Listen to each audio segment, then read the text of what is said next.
Strikes were held in a number of cities across France as civil servants, teachers and nurses marched in places like Toulouse, Strasbourg and the capital Paris. They marched to mark their opposition to the social and economic reforms the president is attempting to introduce, which he says will unlock economic growth and put public finances on a more sustainable footing. Ugly scenes of violence broke out in the French capital, including the smashing of a bank's windows by marked protesters were met with riot police armed with shields and batons. It is the first time in a decade that all unions representing more than 5 million public workers have rallied behind a protest call.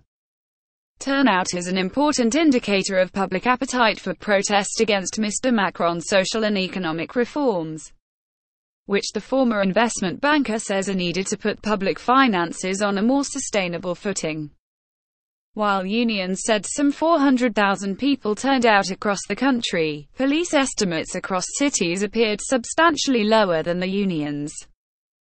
The Interior Ministry has yet to communicate a figure, but the Economy Ministry said some just 14% of state civil servants had been on strike and just 9.5% in local administration.